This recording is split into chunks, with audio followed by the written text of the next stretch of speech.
Good morning and welcome, not Built to Fail winners, because this is not our channel. I'm Mr. Play from the popular web series Built to Fail, which is actually a channel, not a series. And today I'm here with Miss Liz Lyon, who was kind enough to do all of the art for our channel. And she is going to take you guys through today and show you what it's like for her when she starts doing her art and her process and all those fun things. So, Miss Lyon. Hello, artistic winners! Today we're going to show you how to use Manga Studio 5 Pro and how to draw your own avatar. I do commissions for YouTube avatars, like Mr. Play said. For his Built to Fail channel, I designed his avatars based off a pretty rough sketch, and also did his logos and color design. Wasn't that bad? Things of that aspect. So here what we're going to do is we're going to go through the step-by-step process of how I draw my avatars, and hopefully this will help you guys out if you are working on avatars or you need some ideas or would like me to do one for you and you can see my process. So we started off with here is we're going to do a female ninja, and so I started off with a 3D wire mesh that I dragged out of the left-hand side, which is hidden right now, but you drag it out, custom designed to be female. I do average body weights for most things. You fade out that wire leader, and you go ahead and you start drawing with typically a colored line of some kind. What I do is I use the wire line instead of rough sketching because it just makes things a lot smoother and it skips the process of having to go back over those lines again. So you do that, and like I noticed, like you said, you do the wire line. Like I'm used to seeing the rough sketches and things like that. And you said you could actually proportion her, and all of this is based off of, like, pre-calculated proportions. You could be like, hey, I'm drawing... Yes. So I can make her as skinny as I want to, or as large as I want to. It doesn't really matter. But I typically tend to go for, like, an average-ish size. And I like to do a lot of things in steps. So one of the things with Manga Studio 5 Pro is that you can only hit the undo button so many times. Typically it can be frustrating when you're erasing something and you really liked a certain line, but you didn't like something coming out, like crossing that line. So I like to use the undo button, probably too much. And so with this thing is you can only hit undo about 10-ish times. So I like to save things in steps and make it my own separate project. So you'll see here I'm going back and forth between a sketch that I had pre-done and kind of sort of liked where it was going, but for this channel I'm drawing live. And I wanted to go ahead and check it out to make sure, you know, I liked where it was going, and I made some changes and modifications. So that, actually, we're going to do that. We'll do a quick peek behind the curtain as we're doing this here. This video is actually, you're watching this at 4 times speed. This was about an hour and a half of us sitting here. You were drawing. I was stoically behind her critiquing with my masterful art abilities. I'm twirling my pencil-thin mustache. It's all nice and curly. And so it was cool to sit here and watch, but like I said, it was an hour and a half of sitting here while you were drawing. Not that it wasn't intriguing. We had laughs, we talked, it was fun. I'm not going to make it seem bad. So this is sped up to 4 times the speed because it's a lot more, like a lot of people think computers, you're taking all of it out of that, but you really do some cool steps with your shading, and we're about to get to that. And you're like, hey, this is a cool way to do this, or this is how I do this because of what I like. And I do like, we still haven't made a comment yet, we are drawing RoboCop Ninja. Yes, we're drawing RoboCop Ninja. I have problems with eyes and hands. Typically the proportions are kind of off. Asymmetry can really mess you up sometimes, where one eye is awesome but the other one isn't. So ahead of time I make sure to draw where my eyes are, and you made the comment of, are we drawing RoboCop? It's either that or like Scott Summers in a tube top. I mean, it's a lot of blue right there. You can see Scott Summers like that. Yeah, totally. So another thing I'd like to point out is that the tools on your left-hand side for the painting and stuff like that, fabrics typically work out a lot better if you're using the oil painting tool. Then for skin colors, you can go to dense watercolor, give it a nice hard pressure on your sketch pad, and the skin looks a lot smoother and a lot better underneath watercolor. So right now, fast forwarding, what you're seeing right now is I'm using oil painting paint tool. But when we go to the skin part, you'll notice that the paintbrush on the side toolbar changes a bit because I'm using dense watercolor. So I'm going to throw that out there. I actually did not, the entire time, like I didn't realize what you were doing. But actually, this is a really cool aspect. And you said you like working with metallics. Yes, I love working with metallics. So usually in my avatar concepts, if you don't have anything in there that's metallic, I'll probably insert it in there because it just looks really cool.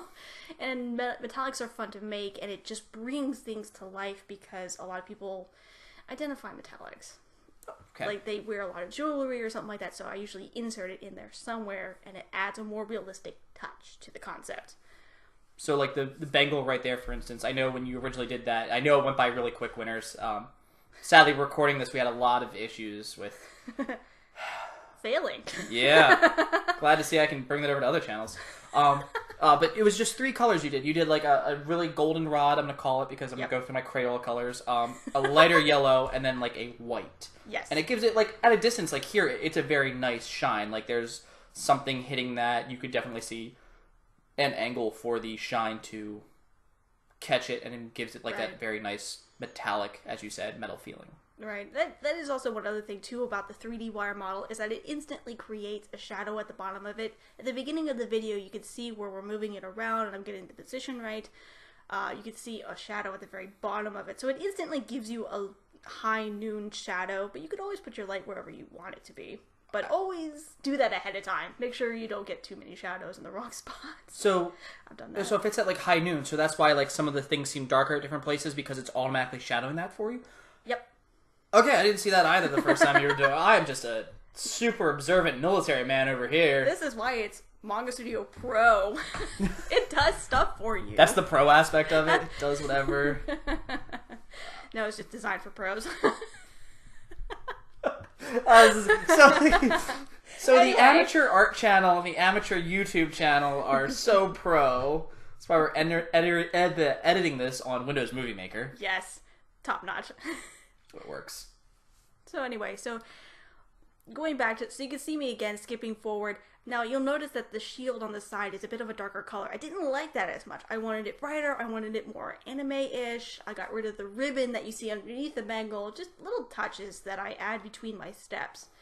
And another cool thing is that if you're doing your own commissions and you're working with a client, feed that client your step-by-steps. Sometimes they love it. They love watching it come to life. It isn't that the coolest thing about art, is that we take nothing, a total blank canvas, and we make something. It's probably my favorite part about being an artist, is that it's like, hey, this was a blank page about an hour and a half ago. And as a client, like not even speaking to you, not even speaking personally as a friend or anything else like that, it was great. And if you guys have like been on our channel, I'll have a link to it, as well as Liz's DeviantArt. But and I think do you have all the avatars, all the iterations, or just the final ones? No, yeah, I have all of them up there. Okay. I had to fill in. No, I didn't. Like, do you have the blue shirt version of Mr. Play? And no, I don't. Okay. There was a blue shirt version of the same avatar that I had before I was like, hey, can you do a Spider-Man Tron looking thing for me and be more difficult? And it looks fantastic. And thankfully, when I had black backgrounds, I was like, and I'm so glad I have this other avatar, so it's not just disembodied head. It was a bonus. Yeah, it's and it was fantastic to sit there and see. Like, it started off with a green shirt at one time. The goggles, I think, went through a different iteration of color at one point. They were originally blue. They were originally blue because I liked the Ghost Recon, and then you switched them back to the classic green, which was like, that's very Clancy. I'm fine with that. And then followed by that, it was the, of course, the iteration that's up there now, and it's really cool to watch that change. So here you showed me, or we're talking to me about forgery. Yes. Okay. So here's an interesting tip. One of the things I learned we early do not on, condone forgery. Yes. Don't forge, people. Don't forge. It's not cool.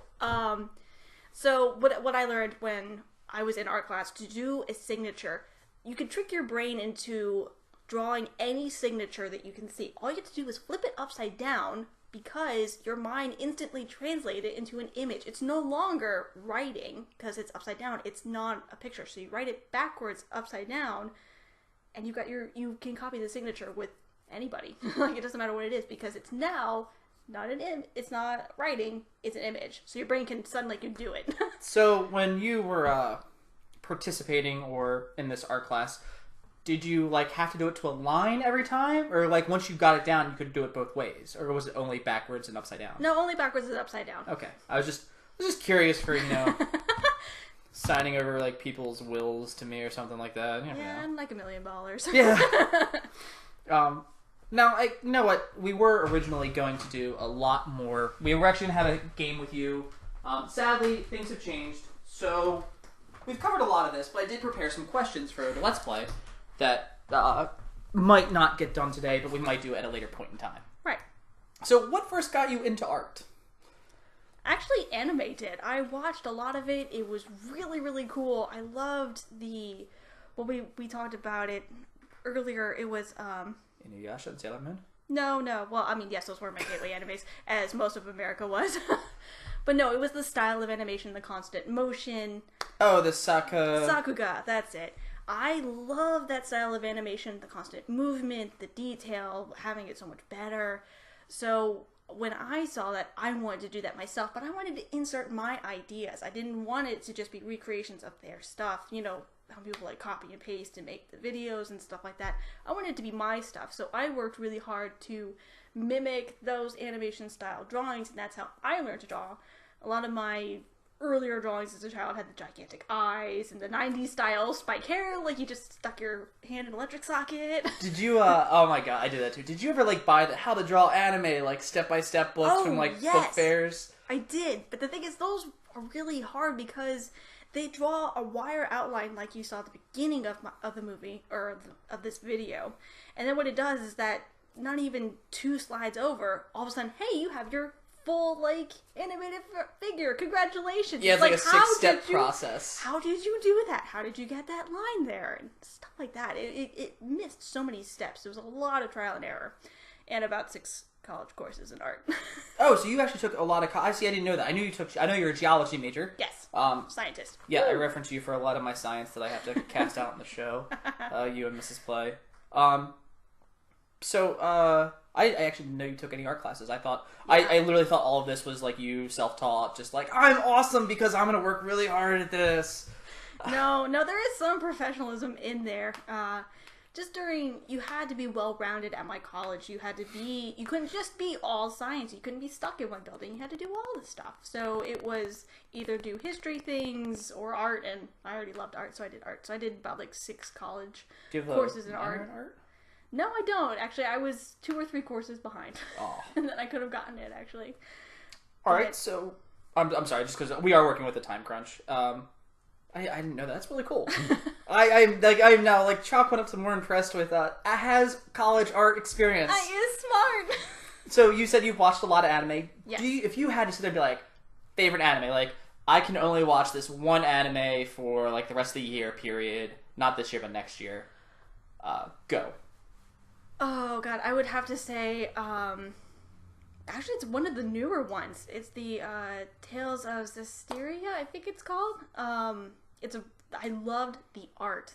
It was so beautiful. I mean, the story was okay. It wasn't that bad. But the way that the art was just, oh, it touched my soul. I wanted to personally go up to each of those animators and just give them a hug and be like, good job, guys. You are amazing. Thank you so much for this. So here we go. We're starting into the skin tone. So if you notice down on the left-hand side, you can see the tool for the paintbrush has now a slight blue color underneath it. That's my watercolor symbol. So what it does for the skin is it smooths everything over. And it's really good. So then I have to switch back to the oil painting for the fabric because, again, it adds a certain texture to it. Also, I did not do it here, but there is an option where you can do you can switch the type of paper. Right now, the computer is mimicking how it would draw on a standard printout kind of paper. But what you can do is you can change the canvas of like whatever paper you want to use. You can make it canvas, you can make it watercolor paper, which is really, really thick and kind of bubbly and textury. And you can also do stuff for like calligraphy, which absorbs ink so stuff doesn't bleed. I mean, there are so many options with this software that I haven't explored yet, and I got it almost a year ago now. Actually, yeah, it was a year ago. It was a year ago. Yeah, Black Friday sale. I got this for myself, and I have loved it ever since. I love the aspect of being able to draw and not have to worry about erasing stuff. Multiple layers. If you noticed on the right-hand side, I've already stacked up probably about 9 or 10 layers at this point. And that's the nice thing too, is that nothing will run into the other colors. So if you're doing like you saw the skin one was its own, I could turn that on and off if I wanted to add something more to the clothes or whatever. Or if I'm working on the outline and I want to make sure that I highlighted everything, everything can be changed and modified. It's very precise. You can have a lot of precision in here. Yeah, that's one of the things like I noticed right there. Like you were doing the lines, and I said this earlier, like smoothing everything out. Yeah, and it smooths it out. So I was like, oh, this is a little bit of a bleed over, and like I said, I've never messed with that. Like I showed you the Surface Book Pro last night, the one that just came out that's like that I want. Super orgasmic, and I don't even like do any of this. And it was one of those things where I saw you like messing with it. Like to me, drawing on a tablet makes sense. Like when you're like, oh, and I'm watching you do this. So another peek behind the curtain, you have like a little pad. Yes.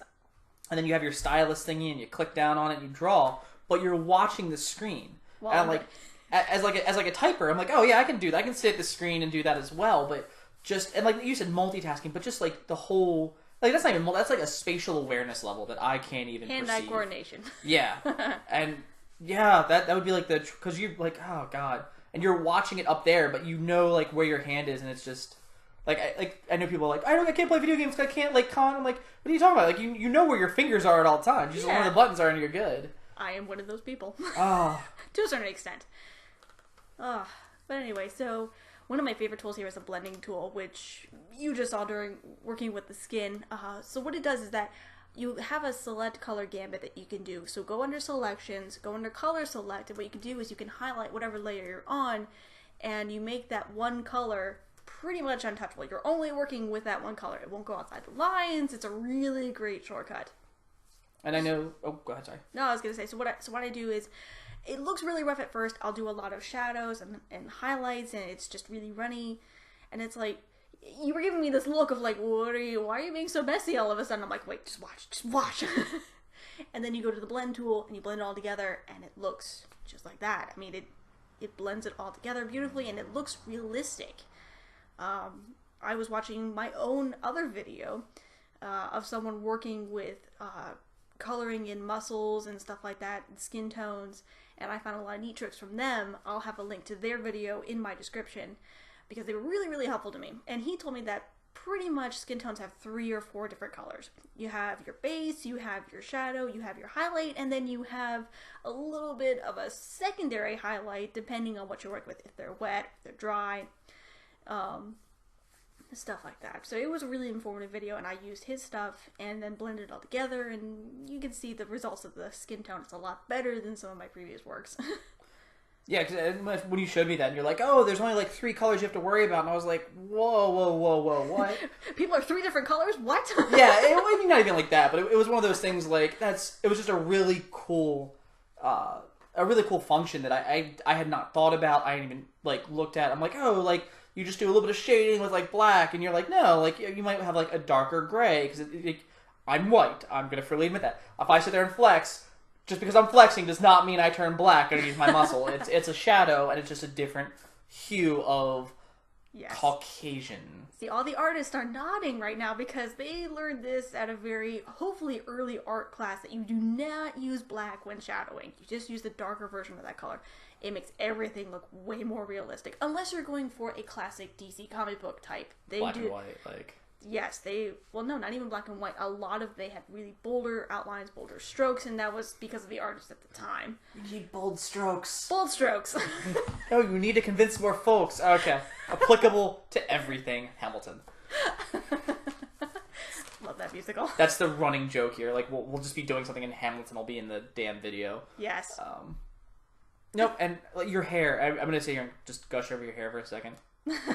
So your hair is absolutely fantastic. And I think your original one, if you've seen it a couple times on here, it was a little bit more of a solid... Like, she had lines in her hair, but it was a little bit more of a solid color to the hair. Like, very, very anime. And this one, as you were doing it, you really just broke away from that. And it's a lot of different shades of red and a lot of different uses of red. And it's absolutely fantastic. And it added a little bit more texture and color and liveliness to her hair. And that's the trick. With skin tone, it was about 3-ish colors. But with hair color, totally throw that rule out the window and get as many different colors as you can, because every single little difference in the hue will add so much detail to your hair.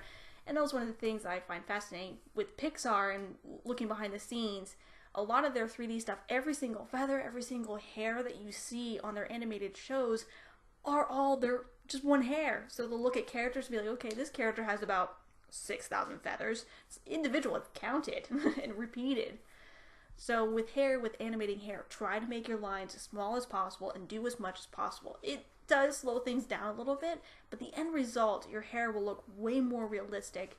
And with Manga Studio Pro, with their straight line tool, or even with just a regular paint sketch, or you can go to India ink tool, and you can do it that way and make highlights and stuff like that. Just as much individual hair as possible will make it look a lot better.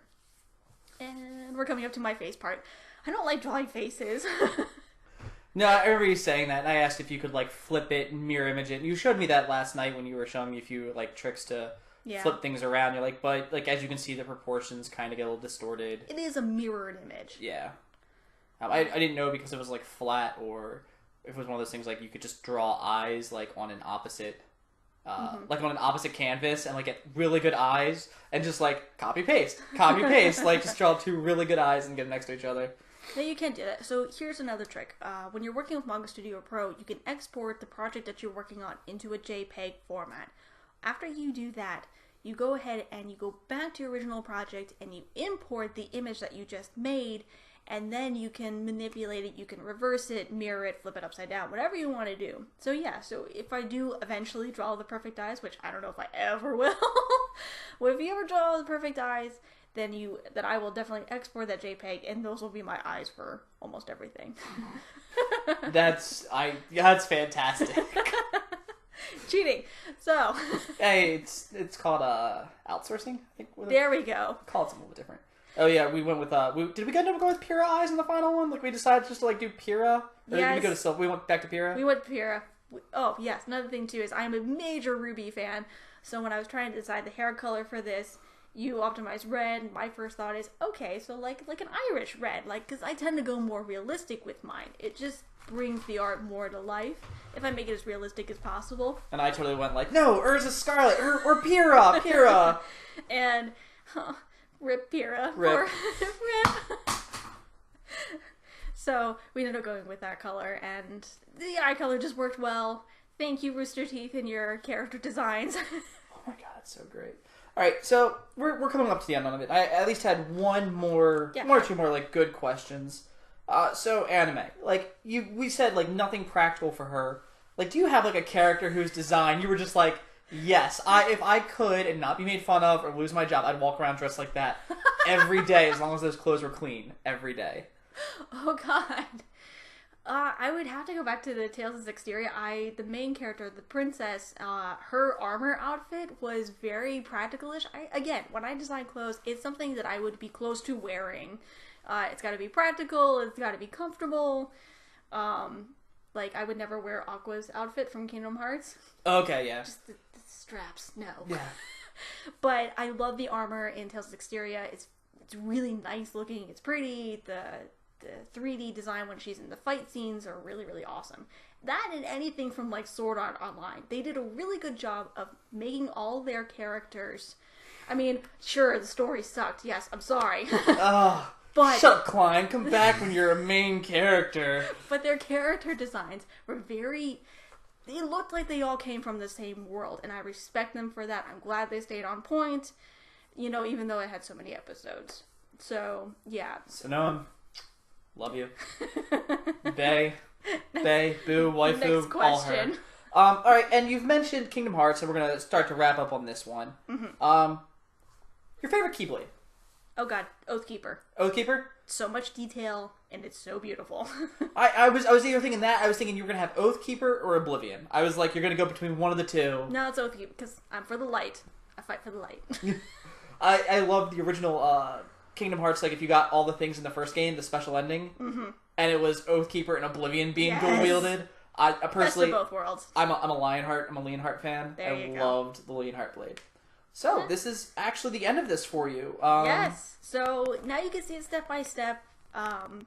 A lot of the tools, it's a lot of playing and going with it. A lot of this I learned over time, but I feel pretty proficient in it now. I am open for commissions. Please check out my DeviantArt page. I have some of my earlier works here. I have all the avatars I did for Built to Fail. Thank you, Built to Fail. No problem. So I am open for commissions if you need an avatar for your Facebook, for your YouTube, whatever it is.